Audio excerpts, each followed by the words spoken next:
Pessoal do oitavo ano, tudo bem com vocês? Espero que vocês estejam excelentemente bem.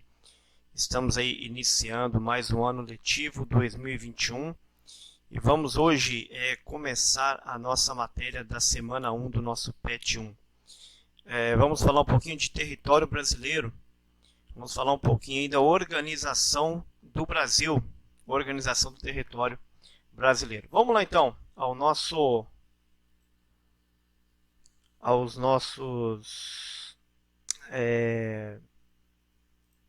nossa tela, né? E falar slide, nossa tela. O tema é muito simples, gente. Sobre a organização do território brasileiro. Isso aqui, gente, não há nem muita necessidade de ficar falando muito, porque nós sabemos que o Brasil, ele é constituído, esse Brasilzão grande aqui, ó, ele é constituído por 26 estados, sendo 26 estados e um Distrito Federal. E o Brasil tem também mais de 5.000 municípios que fazem parte desse território todo, que tem uma extensão de 8.515.000 e não sei quantos lá quilômetros quadrados. É muita coisa, tá vendo? Esses dados segundo o Instituto Brasileiro de Geografia e Estatística, IBGE. Beleza. Aí, o que ocorre? O Brasil ele tem um território tão grande, mas tão grande, que ele pode ser comparado ao tamanho de territórios da Europa e território da Oceania. A Oceania e a Europa são continentes. A Europa tem 48 países que fazem parte dessa aglomeração, dessa junção de países. A Oceania, vocês já devem conhecer, por exemplo, a Austrália, já ouviram falar da Austrália, terra dos cangurus? Não é só a Austrália, tem Nova Zelândia, tem outros países, então, que fazem parte de um mesmo continente. Então, um país, que é o Brasil, ele é do tamanho, quase do tamanho de 48 países juntos e de outro continente que fica do outro lado do mundo. Tá bom? O Brasil ele tem fronteiras gigantescas, fronteiras marítimas e fronteiras terrestres. Qual que é a diferença, professor? Deixa eu explicar para vocês aqui. Deixa eu trazer o computador mais para perto aqui. Deixa eu explicar para vocês com a minha canetinha mágica. Qual que é a diferença? Fronteira terrestre é isso aqui, ó. Lembra lá da tia do pré que pedi vocês para fazer contornar, ó, o desenho? Então, essas áreas cinzas aqui, ó, que você vê, ó, elas são áreas de terra, tá? Área continental. Esse aqui, ó, são países, isso é terra. Esse aqui é uma fronteira terrestre. Agora essa parte aqui, ó, isso aqui já são fronteiras marítimas, fronteira do mar. Ou seja, às vezes você acha que o mar não tem dono. Tem sim, o mar tem dono, só não tem ali uma placa, não tem nada que vai mostrar para ali que fisicamente que ali pertence a país A ou B. Mas existem as coordenadas geográficas, latitude, longitude, e tudo isso aí que já serve como marcos, né, que vão dividir, que vão separar o território marítimo de um país e de outro país. Existem dois países que eles não fazem fronteira com o nosso Brasil, né?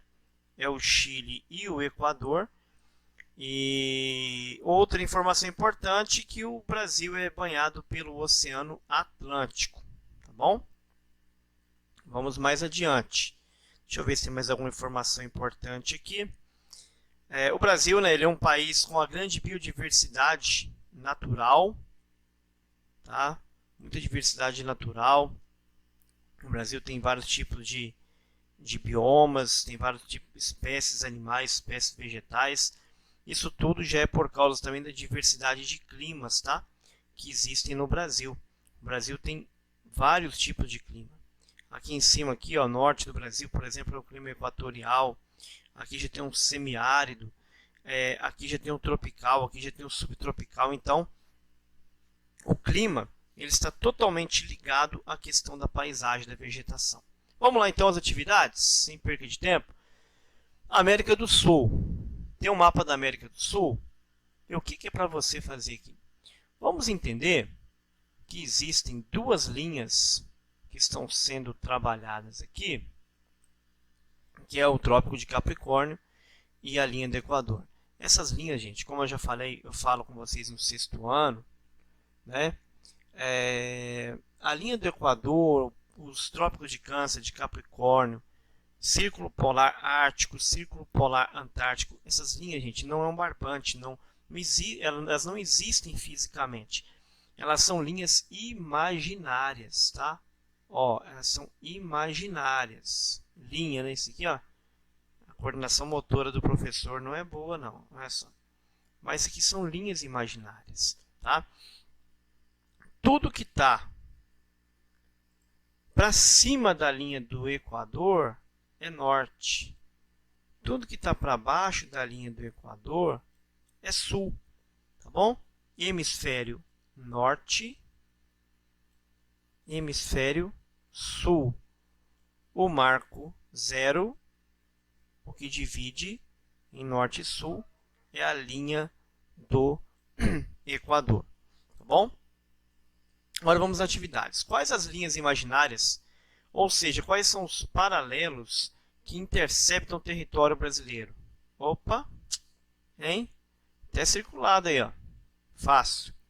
A maior parte do território brasileiro está em qual hemisfério? Norte ou sul? A maior parte do Brasil está para cima da linha do Equador ou está para baixo da linha do Equador? Está a sul ou está a norte? Qual que é a influência da localização geográfica nas paisagens, aqui eu baguncei demais, gente, nas paisagens brasileiras? Olha só, lembra que eu falei com vocês que as paisagens dependem muito do tipo de clima, de onde, por exemplo, está localizado naquela determinada região. Quanto mais próximo aos trópicos, deixa eu ver se aqui está mais fácil de explicar. Quanto mais próximo aqui, ó, aos trópicos, maior a diversidade de espécies, tá? São os climas um pouco mais quentes, um pouco mais úmidos. Quanto mais aos extremos, tanto a norte quanto a sul, o clima começa a ficar mais severo, mais frio, mais seco, ele fica um pouco diferente. Então, as paisagens, os vegetais dependem diretamente da questão da localização geográfica, porque de acordo com a localização daquela região no globo terrestre, é onde também tem a questão da incidência dos raios solares, que batem mais ou batem menos, a questão dos ventos, a questão do clima, a questão da chuva, a questão da temperatura, enfim. Isso aí é vital. A localização geográfica tem tudo a ver com o clima tudo a ver com as paisagens brasileiras. Tá?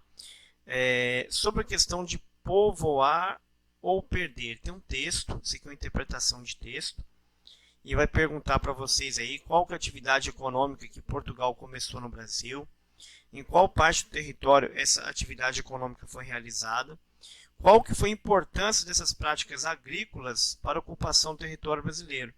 Vamos lá. O Brasil não tinha fábrica.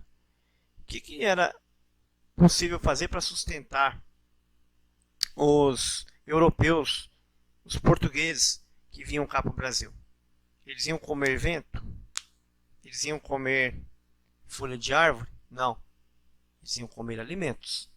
Tinha que ter agricultura. Então a agricultura foi extremamente importante no desenvolvimento da ocupação territorial do Brasil. Temos aqui a figura A. Temos a figura B. O que tem a ver essas figuras aqui? É o seguinte. Vocês já viram em algum livro de história o Tratado de Tordesilhas, que foi um tratado, né, em que o Brasil foi dividido ao meio. Isso aqui é antigo, isso aqui é atual ou vice-versa? O que vocês acham que é? Os mapas representam o processo de formação territorial do Brasil. Antes o Brasil era isso aqui, ó. Hoje o Brasil é isso aqui, certo? Qual o momento de cada um que cada um deles representa? Aí você vai explicar. Leia a afirmação. A história do povoamento indígena no Brasil é, antes de tudo, uma história de despovoamento. Vamos entender o seguinte. Não existe descobrimento do Brasil, tá? O Brasil não foi descoberto. O Brasil ele foi descoberto pelos portugueses. Mas existia população indígena aqui no Brasil há muitos anos. Há muito tempo. Então, o que ocorre? Não adianta a gente querer colocar essa situação que os portugueses descobriram o Brasil. Houve um genocídio, houve morte, houve um problema muito sério aqui no Brasil com respeito aos indígenas. Então, essa frase aqui, ó, ela está relacionada mais ou menos nesse sentido. Então, gente, é basicamente isso. A materinha é fácil, tranquila, é uma recapitulação, é uma revisão da matéria do 7º ano, tá bom? Caso vocês tenham alguma dúvida, podem me perguntar, estarei à disposição. E aqui não tem nada de difícil, são os mapinhas aqui, fáceis. Leiam também os textos, né? Aqui que estão disponíveis para vocês. Eu fiz a questão aqui de grifar aqui, colorido, tudo, mas a leitura de vocês é extremamente importante, tá bom? Então, fica assim, gente, eu vou encerrar essa gravação por aqui e na próxima oportunidade estaremos aí juntos, tá? Estaremos juntos aí para pegar e para continuar a nossa semana 2 na próxima semana.